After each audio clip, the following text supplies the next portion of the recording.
एक बूढ़ा आदमी है मुल्क में, या यूं कहो एक अंधेरी कोठरी में एक रोशनदान है।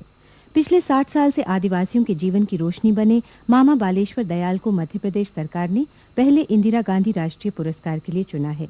1 लाख रुपए के इस पुरस्कार की राशि को मामा जी उनके आश्रम में रहने वाले भील परिवारों के विकास के लिए खर्च करेंगे।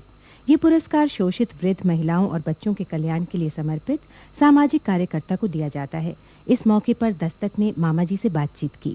उसका पुरस्कार दिया मान लो, या उसका प्रतिफल दिया, जो कुछ भी मान लीजिए। अब इसको ये शब्दों का खेल है, इसका जो मर्जी हो जो मान लो, पर हाँ सरकार ने दिया है, जरूर इतने दिन बाद याद आई। उत्तर प्रदेश के इटावा जिले में जन्मे मामा जी ने मध्य प्रदेश, राजस्थान और गुजरात के लाखों आदिवासियों की जिंदगी बदलने में अहम भूमिका निभाई है। उनके सामाजिक, राजनीतिक चेतना और आर्थिक उत्थान के लिए वे जीवन भर संघर्ष करते रहे। बालेश्वर दयाल के सामाजिक संघर्ष की शुरुआत महात्मा गांधी के भाषण से हुई। गांधी जी पास हो रहे थे इटावा जंक्शन से, तो हम लड़कों ने सोचा गांधी जी को रोक करके चंद्रशेखर आजाद की मीटिंग प्लेटफार्म पे करा लो और फिर गाड़ी जाने देना, और गाड़ी रोक लो। पटरी रोक दी, लाइन ब्लॉक कर दी। भाषण हुआ गांधी जी का। जो स्टेशन मास्टर था अंग्रेज, जब गाड़ी चली गई उसके बाद उसने खूब पिटाई करी सब लड़कों।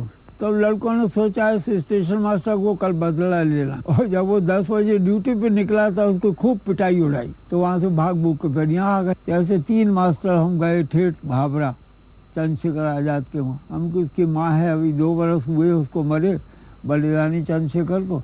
उसके पास रहेंगे 5 रोज। तब उसने कहा तुम यहाँ हमारे आंगन में बैठ के अर्जी लिखो। हेडमास्टर हो गए, 5-7 बरस रहे, 3-4 बार जेल में गए ये भीलों की अर्जियां लिखने के लिए। और उसके बाद में 37 में आंदोलन चला राजा के खिलाफ, बेगार के खिलाफ। एक तो बामन बनिया ठाकुर जो है वंचित है बेगार से, और दूसरे ये जो क्रॉस ले गए हैं ये वंचित, बाकी सबसे बेगार। पुरी के शंकराचार्य अंग्रेजों के खिलाफ लिखा करते थे, उनका आगमन हुआ दिल्ली।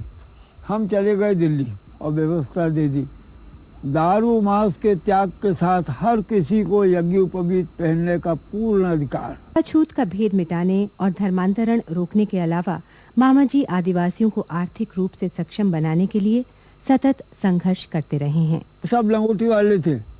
आज आप राजस्थान मध्य प्रदेश का एक गांव ढूंढा और लंगोटी एक जगह नहीं मिलेगी, एक भी जगह नहीं मिलेगी।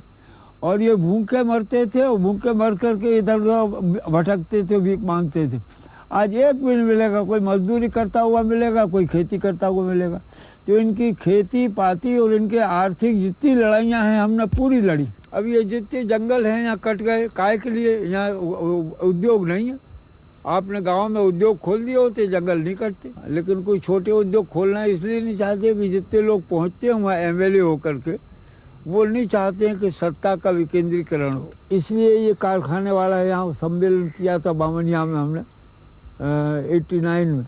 उसमें फैसला हुआ था आदिवासियों की उपज का सामान के कारखाने आदिवासी अंचल में ही होंगे। हमने जब यहाँ शराबबंदी आंदोलन चलाया 55 में, तो शिकायत थी औरतों की कि पहले ठेके नहीं थे हर गांव में, अब हर गांव में ठेके हो गए शराब के। उसमें सबसे ज़्यादा औरतें गई जेल में, आदिवासियों की औरतें।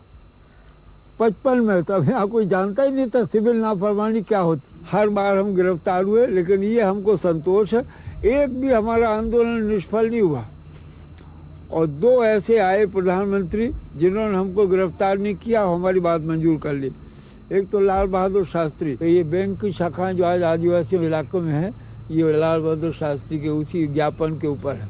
ये जो हमारा राजीव गांधी था, इसको कहा था हम कि तुम जो ये पैसा खर्च कर रहे हो आदिवासियों की राहत पर, ये पैसा केवल खर्च करो उसके ऊपर कि स्टॉप डैम। तो राजीव गांधी क्या खुद के दस्तखत और हुक्म दे दिया कि ये हम भोपाल को हुक्म भेज दिया कि जितनी भी रकम है सबकी सब स्टॉप डैम पे लगाओ। आपने इतने लोगों को MLA बनाया, आपने क्यों नहीं चुनाव लड़ा? आपने चुनाव क्यों नहीं लड़ा?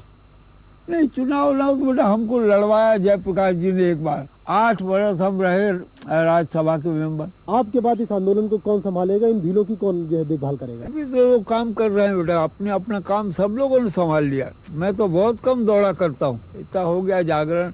अब अगली पीढ़ी ज्यादा जाग जाएगी। उम्र के इस पड़ाव पर मामा जी के लिए पुरस्कार एवं सम्मानों का खास व्यक्तिगत महत्व नहीं है, पर मध्य प्रदेश सरकार द्वारा उन्हें सम्मानित किए जाने से कम युवा पीढ़ी को यह संदेश अवश्य प्राप्त होगा कि भौतिक सुविधाएं ही जीवन का सच्चा सुख पाने का साधन नहीं है। दस्तक के लिए मैं दीपक पचौरी।